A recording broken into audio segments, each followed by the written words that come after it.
പറയുന്ന പ്രദേശത്ത് നല്ല കടുത്ത കാട് വെള്ളം ഉള്ള സ്ഥലത്താണ് അവർ ഇറങ്ങിയിട്ടുണ്ടായിരുന്നത്.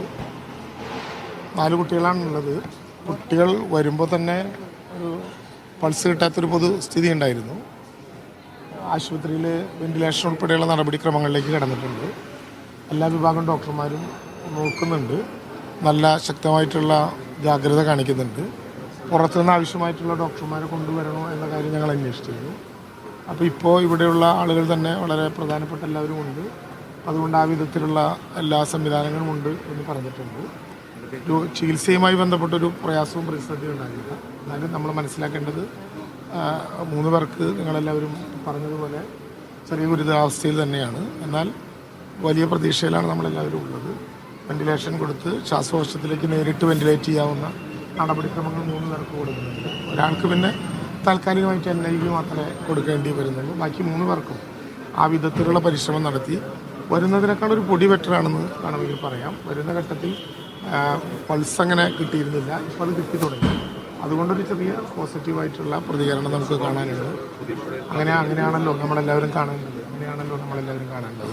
അപ്പോൾ എന്തായാലും അവിടെ കുട്ടികൾ പോയി. നമ്മുടെ പെരുന്നാളൊക്കെ നടക്കുന്നതുകൊണ്ട് വിവിധ ഭാഗങ്ങളിൽ നിന്ന് ഒത്തുചേർന്നിട്ടുള്ള കുട്ടികളാണ്.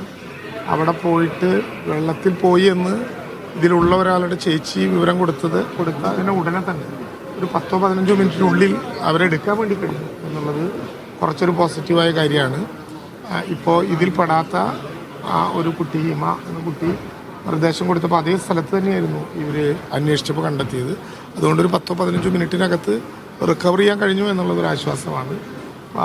റിക്കവർ ചെയ്ത് വരുമ്പോഴേക്കും ആംബുലൻസും അവിടെ ഉണ്ടായിരുന്നു. അതുകൊണ്ട് ആ വിധത്തിൽ എത്തിക്കാനോ രക്ഷപ്പെടുത്താനോ ഉള്ള പരിശ്രമങ്ങളിൽ ഏറ്റവും പെട്ടെന്ന് നടന്നിട്ടുണ്ട്.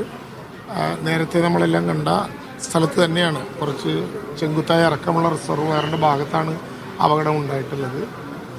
വീടിൽ നിന്നിറങ്ങി പോവുകയാണുകൊണ്ട് പ്രത്യേകിച്ച് സുരക്ഷാ പോയിൻറ്റും സംവിധാനമൊന്നും ഇല്ലാത്ത സ്ഥലത്താണ്. ആർക്കും അങ്ങോട്ട് പോകാൻ പറ്റുന്ന സ്ഥലത്താണ്. എന്തായാലും നമുക്ക് ശുഭാപ്തി വിശ്വാസത്തിലേക്ക് നോക്കുക. അല്ല, സ്വാഭാവികമായിട്ട് നമുക്ക് റിസർവയറിൻ്റെ 2 സൈഡാണല്ലോ. അതല്ലെങ്കിൽ തന്നെ നല്ല വളരെ വളരെ അടുത്ത്, ഏറ്റവും അടുത്ത്. പക്ഷെ അത് നിരപ്പായൊരു സ്ഥലമല്ല, ഇപ്പോൾ നമ്മൾ കാണുന്ന പോലെയുള്ള ഒരു സ്ഥലമല്ല. റിസർവയറിൻ്റെ സൈഡാണെന്നുള്ളത് കൊണ്ട് താഴത്തേക്ക് ഇങ്ങനെ ചെങ്കുത്തായ വിധത്തിൽ ഇവിടെ നിന്ന് അങ്ങോട്ട് ഡീപ്പനായിട്ടുള്ള സ്ഥലമാണ് വരിക. പക്ഷെ അധിക ദൂരത്തേക്ക് പോരുന്നില്ല. ഇവർ പറഞ്ഞനുസരിച്ച് 15 മിനിറ്റിനകത്ത് എടുക്കാൻ വേണ്ടി കഴിഞ്ഞു എന്നുള്ളതാണ് ഇവർ നൽകുന്ന വിവരം. എന്തായാലും അനാവശ്യമായിട്ടുള്ള ആശങ്ക നമ്മളാരും ഉണ്ടാക്കേണ്ടതില്ല. പരമാവധി പരിശ്രമം, നല്ല ശുഭാപ്തി വിശ്വാസത്തോടു കൂടി ഇരിക്കുക. എല്ലാ സംവിധാനങ്ങളും ഇവിടെ കിട്ടും.